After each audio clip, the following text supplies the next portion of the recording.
Are you tired of watching your hard-earned money slip right through your fingers? Do you ever wonder how some people seem to effortlessly maintain their financial success while so many others struggle? Well, today we're exploring the top 5 things people do to stay wealthy, and I'm going to be sharing some inspiring stories from some of my very own clients who've mastered these techniques. But here's the kicker. We're not just talking about money. We're going to explore how true wealth encompasses not only your money, but your physical, your mental, your relational, and your spiritual well-being too. So, what are the top 5 things people do to stay wealthy? That's the answer that I'm going to give you on today's show. Well, thank you for joining me today on the show. I want to thank you for taking your precious time. There's so many things competing for your time, but you come here and it's an honor. Well, let's take a quick look back at yesterday's show. On our Spiritual Sunday show, I talked all about developing spiritual grit. So if you missed it, I'm going to encourage you to go back and check it out because I laid out some powerful strategies I've used to strengthen my faith and also build that resilience in the face of life's challenges. And boy, we are living in challenging times. Well, today's question, as we always start the show, comes from Hillary. And this is what Hillary said. She said, Ralph, I've worked hard to build my wealth, but lately I feel like I'm constantly worried about losing it all. It's affecting my sleep, my relationships, and even my faith. How do truly wealthy people maintain their success without letting fear consume them? I need guidance on not just preserving my financial wealth, but also nurturing my overall well-being. Please help. Well, let me just say this, Hillary. I feel your worry. And I've too felt this. You're not alone in this. Many people face this. So today we're going to face this head on. We're going to go right at it. I'm going to share what I found for how to get through that. Before we jump into that, I want to talk about the show. This is all about your questions. This show thrives on your questions. So if you've got that burning financial question or that life question, go to justaskralph.com and you'll be able to get your question answered right here on the show. And don't forget, every Tuesday night at 7 p.m. Eastern Time, we go live. Yes, you can join me at askralphpodcast.com/live for my real-time interaction and deep discussion show. It's live every Tuesday night at 7 p.m., and I hope you'll join us. Well, Hillary, I was thinking about the struggle that you're going through, and it reminded me of a verse from the book of Matthew, which gets to the heart of maintaining true wealth, and it comes to us from Matthew chapter 6, verses 19 to 21, and it says this, Do not store up for yourselves treasures on earth where moths and vermin destroy, and where thieves break in and steal. But store for yourselves treasures in heaven where moths and vermin do not destroy, and where thieves do not break in and steal. For where your treasure is, there your heart will be also. Wow, that's a powerful verse, because think about that last bit of that. For where your treasure is, what you treasure, what you make important, that's where your heart will be also. And that verse perfectly sets the stage for today. It's all about keeping things aligned, and that's exactly what we're going to talk about on today's show. So you might be getting ready to say, Ralph, let it out for us. Tell us what's going on. What are your 5 tips that people do to stay wealthy? And what are some stories from your clients? I'm going to jump right into it. And the first one, number 1 tip, they maintain a comprehensive budget and stick to it. Yes, Ralph's talking about budgets again, but it is the truth. Let me tell you about my client, Tom. Now, Tom was a successful entrepreneur, but he came to me, he said, Ralph, I feel overwhelmed. He said, Ralph, my business is growing, my wealth is growing. I look great on paper, and he did look great on paper. His numbers are fantastic. His business was growing year after year. His savings was growing. His retirement was growing. But he just said, Ralph, I feel overwhelmed. And I said, well, let's do this, Tom. Let's create a comprehensive budget, a detailed budget. And we looked at all of his income streams. We looked at all of his expenses. And guess what? It was really a game changer for Tom, because you know what it did? It gave him the opportunity to do what he called a weekly budget review. And every week, Tom, like clockwork, he would check his income. He would check his expenses. Now, like I said, Tom was doing well, but what Tom discovered is he discovered what he did with what's called emotional spending. Tom was able to look at his moods or see what was going on during the day, and he found where he was making these impulsive purchases. And it wasn't just that he was making the impulsive purchases. What Tom said to me is, Ralph, I want to understand the why. Because for him, it wasn't just a budget restriction. He wanted to understand what was triggering these things, what was causing these things, because he wanted to preserve his wealth. And in the end, by doing this weekly budget review, by looking at a detailed income and expense report every week, Tom built up great peace of mind. So that's the first of my 5 tips. If you want to stay wealthy, maintain a comprehensive budget and stick to it, because it doesn't matter how much income you have. Your issues will just multiply as your income gets larger. So you got to pay attention to what's going on. Well, let's look at number 2. And number 2 is they diversify their investments and regularly assess their portfolio. That is critical. Let me tell you about my client, Lisa. Now, Lisa was a school teacher, and somebody was in her class. The father of one of the students said, Lisa, you really ought to think about getting involved in real estate. And Lisa became a real estate investor. She poured all of her savings into this beautiful rental property. But here's the problem. She put all of her money into a single property, and she was enticed by the market. They looked at, hey, this is in a great neighborhood. You'll be able to really make a great killing on this as a rental property. You'll always have tenants and all that sort of thing. Well, then came 2008. And if you weren't around there, let me just tell you, that was a fun time, and I think we're fixing to get into the same sort of time here coming up. But that rental property dropped, that market dropped, and the value of that rental property went way down. And I can still remember Lisa. She came in for a consultation, and she said, Ralph, I am scared to death. I've got everything I have invested in this rental property. And she was right. She had put all her eggs in one basket. She hadn't diversified her investments. So we sat down, I started to work with her, and my goal was to build her a safety net. Because the way I saw it, she needed something to weather the storms of life, not just that one rental property. So we worked with her broker, and we added stocks, we added bonds, and we even added some conservative cryptocurrency not too long ago.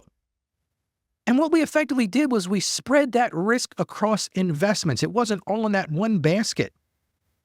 And in the end, what that really does is it builds resilience. She wasn't chasing after the highest returns or trying to hit home runs on every one of them. She could hit singles on each of her different areas, in the stocks and the bonds and the crypto. And then she kept the rental property as well. But in the end, what she said to me? She said, Ralph, she said, I sleep better at night knowing that all my investments aren't in that one thing, because the truth is anything could happen to that rental property. Well, let's look at number 3. If you want to stay wealthy, the number 3 thing I recommend is they prioritize continuous learning and personal development. It's sad how many people get that college degree or that master's degree and they just stop learning. Learning is a lifelong process. Well, let me tell you about my client, John. Now, John was a small business owner, and he was laser focused on his company. I mean, that's all he did. He ate, he slept, he did everything was involved in his company. I mean, every single day. If you met with John, he talked to you about his business, which was fantastic. He was doing a great job building his business. But the problem was John was neglecting his personal health. He also neglected his own growth. He wasn't reinvesting anything. He was sprinting in a marathon, with the marathon being that destination for just his business. But what we found is he needed to be more rounded. He needed to be adaptable. So we came down, we sat together, we discussed investing in himself, because that was the key. John was great at investing in his business, but he wasn't investing in himself. And I talked to him about building his talents, building his skills. And the thing that impressed me the most about John is he said, you know what, Ralph, you're right. I put so much time into building this business. It's time for me to dedicate some time to something else. And what John did is he dedicated time to new business strategies. He looked at different ways, with the proverbial build a better mousetrap. John enrolled in classes. He did what I called continuous learning. Because the truth is, you will come to a point where you realize the only constant is change. There is no other constant. It's always change. We have to learn how to adapt. Now, for John, it meant attending personal development seminars. And he even found new ideas for wealth creation. So like I said, number 3, you got to prioritize continuous learning and personal development. If you stop doing that, you find yourself falling way behind. Well, let's look at number 4. A lot of people will argue with me on this one, but I truly believe this as a Christian person, that they practice intentional generosity. I think that's the key to this whole thing. Each of these is important, but I think this intentional generosity is huge. Let me tell you about this lawyer I know. Her name is Maria.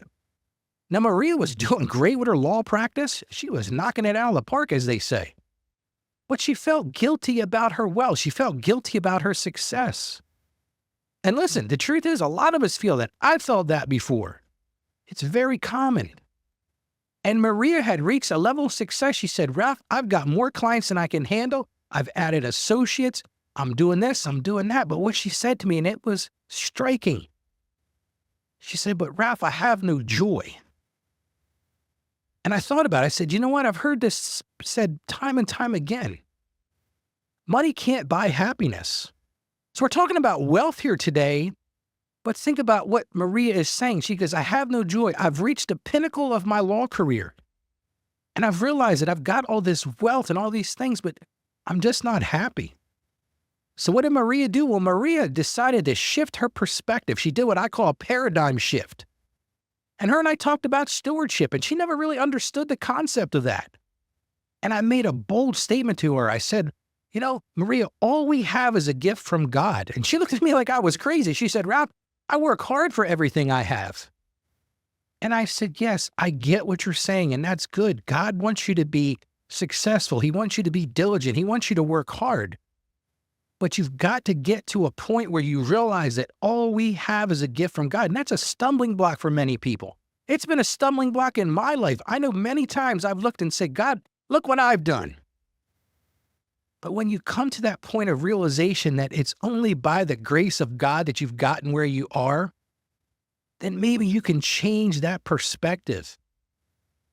And for Maria, I mentioned her about tithing. She was a churchgoer. So she started supporting her church. She started supporting other charities. She found things that align with her faith. And guess what? Maria found a sense of purpose. It was a personal fulfillment that nothing in her law practice could give her. And here was the coolest part of it. She said to me one day, she said, Ralph, you would never believe the ripple effect of this. She said, I didn't realize all these things are interconnected. She said, I started being more generous and I felt better about myself. And I took it into my law practice, and my law practice is growing even more. I'm connecting with people. I'm building relationships. She said, Ralph, this is something that no amount of money can provide. And see, that is true wealth. Well, let's look at number 5, the last thing I have on my list here. And this is one that's been a struggle for me. And that is they nurture their physical, mental, and spiritual health. This is another key component to this. Let me tell you about David. Now, David was this high-power executive guy. I mean, this dude was wealthy beyond measure. If you look at his finances, man, he was, like I said a couple times, knocking it out of the park. He was class A, straight on, getting it done. He had huge savings. He had huge investments. But David confided in me one day. He said, Ralph, I feel empty inside. And I've been there. I remember saying to him, David, I got you. Dude, I feel you. I'm right there with you. He said, Ralph, I've got all this wealth. He said, I'm not worried about next time I go to the grocery store, how I'm going to pay for my groceries. He said, my wife and I, we travel when we want. We go on vacations when we want. Yeah, I work hard, Ralph. He said, but I don't worry about where my next dollar's coming from. And truth is, I feel that way too. I don't mean to be arrogant about it, but God has blessed me like that as well. And I looked at David and I said, well, maybe the issue is we haven't been looking at the whole deal here. Now, David's like me. He's a little bit overweight. We take care of his physical health too much. So him and I sat down and we created what I call a holistic wealth plan. And in that wealth plan, we did a few things. We built time for physical exercise. It's one of the things that I've learned to do. Every morning, like clockwork, I exercise for at least 30 minutes. It helps me start the day on the right foot. Actually, I use both feet. That's kind of a dumb joke, but anyway. You've also got to build in time for meditation and prayer. You can't skip that part. If you listen to my show, you know I talk about this. Start the day with prayer. Start the day with being thankful for some things. Write that gratitude journal. You've also got to take time for spiritual reflection. Sometimes you just got to shut up and listen and take a look at what God is showing you all around you. And last but not least, you got to take time for service to others. And like I said, for me, that meant starting the day with a prayer. It means a daily workout. And I met with David a few weeks later, and he said to me, Ralph, he said, something amazing's happened. He said, Ralph, all of a sudden, I feel sharper at work. He said, the best part is I've grown my relationship with my family. And for him, I was like, dude, that is fantastic, because we took that holistic wealth plan. And here's the critical point. If you're listening, you know what we're getting to here. I'm going to make a bold statement. And that is, true wealth goes far beyond your bank account. It just does. Like, when you get to a point of self-actualization, you'll realize that true wealth is not measured by how much money is in the bank, how many cars you got sitting in the driveway, how many houses you got, how many vacations you take. Those things are great. I'm a capitalist. Fantastic. I applaud you. But true wealth goes far beyond your bank account. It includes your physical health. Listen, if you don't have physical health, I don't care how successful you are financially, you're never going to be able to enjoy it. It brings you mental clarity.